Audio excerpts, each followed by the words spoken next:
Hello, hello. Hey everyone, welcome to episode 2 of the Break Vape podcast. I am your host, Tami Ernst. I am a life coach and a former vapor. I offer life coaching services for vaping, stress, mindset, and goals. If you would like to get on the wait list, please send an email to hello@breakvapes.com. That's breakvapes with an S.com. To really quit vaping, you have to change your thinking and stick to a decision. That's why each week I will be giving you tips and tricks on how to quit vaping for good. Thank you all so much for the tremendous support around this podcast. I've gotten emails from many of you sharing your stories, voicing your frustrations, asking for help on how to quit vaping for good, and really, I think, just wanting someone to listen and resonate with you. So please keep those emails coming in, guys. They light me up. I am here to help, and don't be shy. In one of the emails I received, someone asked me if vaping is really that bad for their health. And I quote, "Can you die from it?" My friend, you know who you are if you are listening. Thank you for asking this question, and we are going to answer it in this episode. Many people begin vaping socially or as a transition from quitting cigarettes because they believe Big Tobacco's marketing strategy. And who could blame them? The marketing is fantastic. Big Tobacco says, here, cigarettes are bad for you. Try vaping so that you can still smoke because vaping isn't as bad. Wrong, lies, so wrong, so manipulative, right? That is the marketing that many of us have heard. If you want to transition off cigarettes, go to vaping. It's not as bad for you. That's a lie. That's not true. To my friends who are transitioning off of cigarettes to vaping, vaping is just as bad, if not worse for your health than cigarettes are. We're going to dive into that a little bit later. If you really want to quit, you are going to have to feel your anxiety and change the way you are thinking. If you feel like you can't do it alone and you need coaching to quit, please reach out to me by sending an email to hello@breakvapes.com. Breakvapes with an S.com. There are many, many ways that vaping is bad for you. And to answer my listener's question, yes, you can die from vaping. Most notably from popcorn lung and EVALI, which stands for e-cigarette or vaping associated lung injury. You guys, as of February 2020, there were a total of 2,807 hospitalized cases, including 68 deaths that were confirmed to have been caused directly from vaping. People are dying. It is confirmed. 68, and this was back in 2020. As of 2022, we don't even have any real solid data right now because COVID happened and everybody stopped paying attention. So who knows how many people have died between 2020 and 2022, up from 68 deaths directly from vaping. So if you guys know the answer, I would really love to know. Please send an email. Some other statistics to note. There were 7 million e-cig users in 2011, and that number increased by 600% to 41 million worldwide in 2018, which puts today's 2022 estimate of people who are smoking e-cigs at well over 55 million people. Worldwide vaping sales reached 15.7 billion in 2018 and are expected to reach 40 billion by 2023. And the three largest markets for vaping usage are the US, the UK, and Japan. You guys, in 2019 and 2020, people were paying close attention because vapors started dying from never before seen lung diseases. And like I said, then COVID happened and everyone got quiet. It is time to speak up. Vaping can kill you. So like I mentioned earlier, there are two major lung diseases associated with vaping, and those are popcorn lung and EVALI, which again is e-cigarette and vaping associated lung illness, which I didn't even know about up until a while ago. I only found out about popcorn lung because I asked a doctor. So I had been snow skiing a while back in Montana, and long story short, I wiped out and I wound up fracturing my wrist. It needed surgery immediately. So before I went into surgery, I was talking with the anesthesiologist and I asked him if vaping was really that bad. And he told me all about popcorn lung. I was so shocked that this was a thing. So I'm going to do another episode on EVALI, but for today I want to focus on popcorn lung, and rather than recreate the wheel, I'm going to read you an online article from the American Lung Association that explains popcorn lung. You can find this article in the show notes and also at the link www.lung.org/blog/popcorn/lung/risk/e-cigs. It's much better just to go to the show notes. And I will also listen to the show notes. Sorry about that. Okay, there are a couple of scientific words that I will probably butcher, so I will do my best. Okay, here we go. Over a decade ago, workers in a microwave popcorn factory were sickened by breathing in diacetyl, the buttery-flavored chemical in foods like popcorn, caramel, and dairy products. While this flavoring may be tasty, it was linked to the deaths and hundreds of cases of bronchiolitis obliterans, a serious and irreversible lung disease. As a result, the major popcorn manufacturers removed diacetyl from their products, but some people are still being exposed to diacetyl, not through food flavoring such as worksite hazard, but through e-cigarette vapor.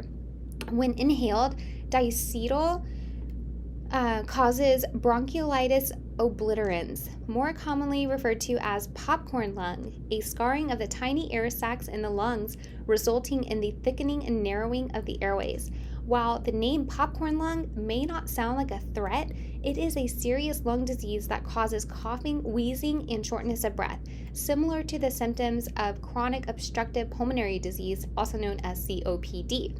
Even though we know that diacetyl causes popcorn lung, this chemical is found in many e-cigarette flavors. It is added to e-juice liquid by some e-cigarette companies to complement flavorings such as vanilla, maple, coconut, etc., etc.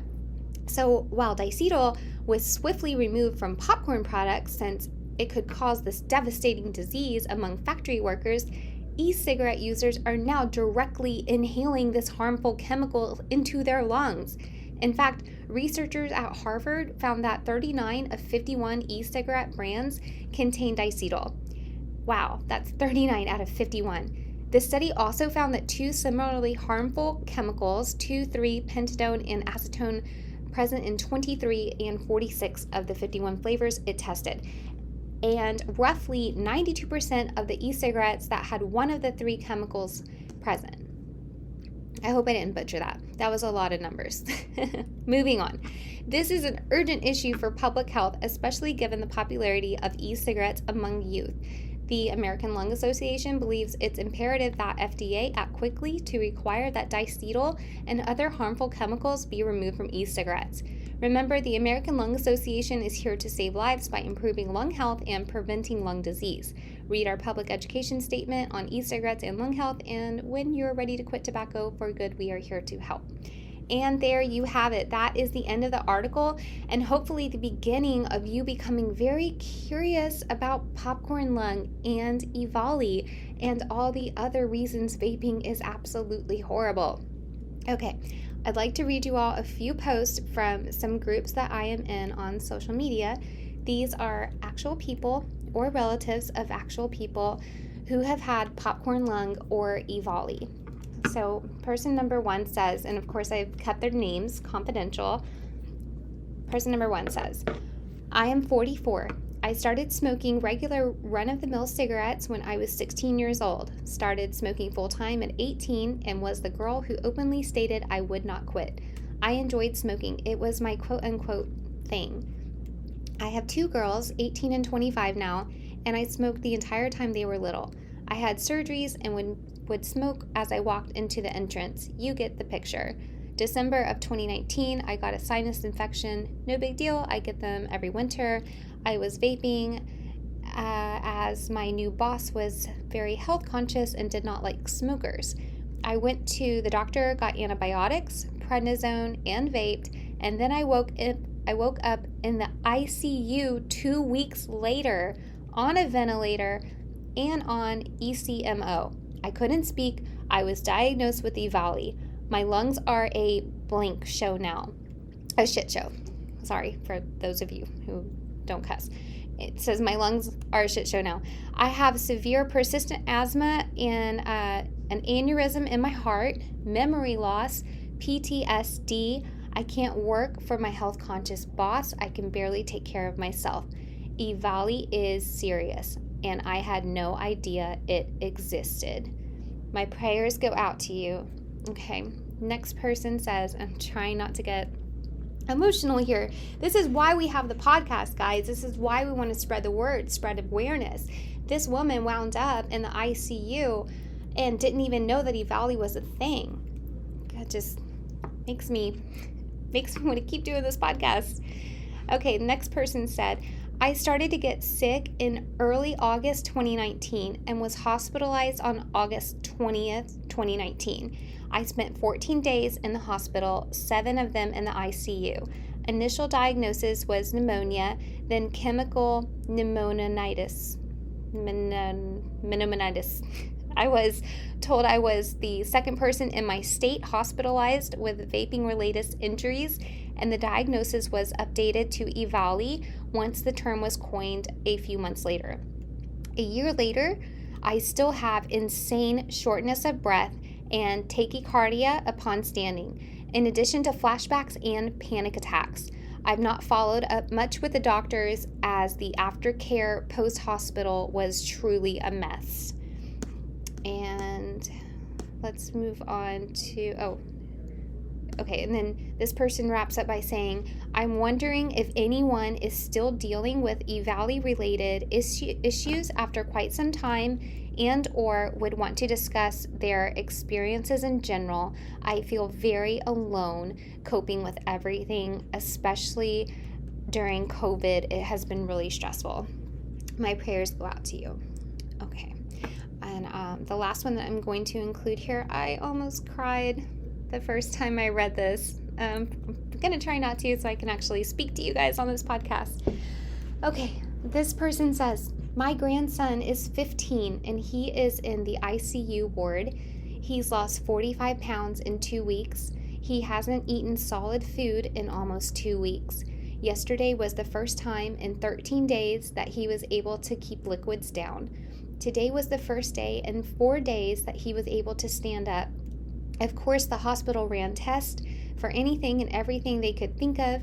I told them that it was going to be EVALI, but they wouldn't believe me. They do now. He has a long road to hoe. Please pray for him. We almost lost him.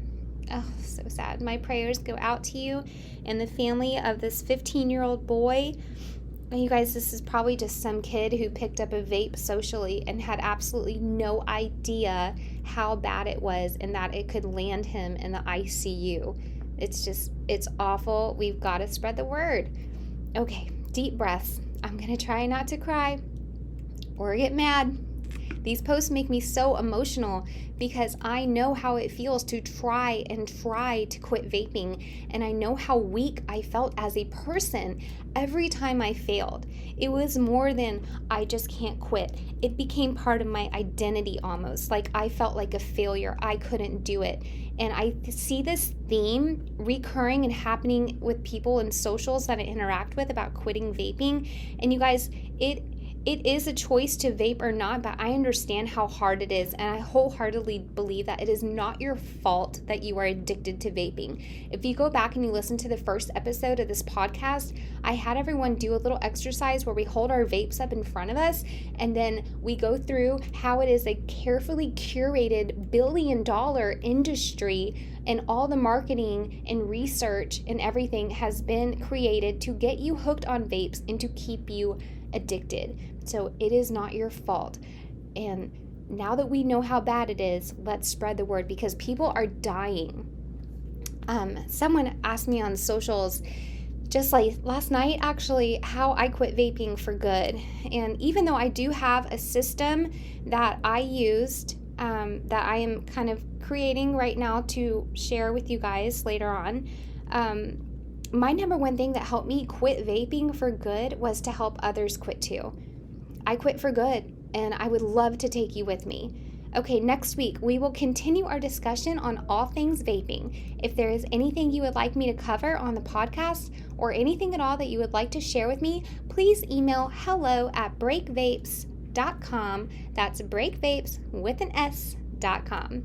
Also, if you want to use that same email, or please do use that same email, if you would like to set up a coaching consultation, again, I am a life coach. I coach on vaping, stress, mindset, and goals. If you feel like you could use coaching because you don't know how to quit or you don't think that you can, please reach out via email and let's chat. Okay, see you next week.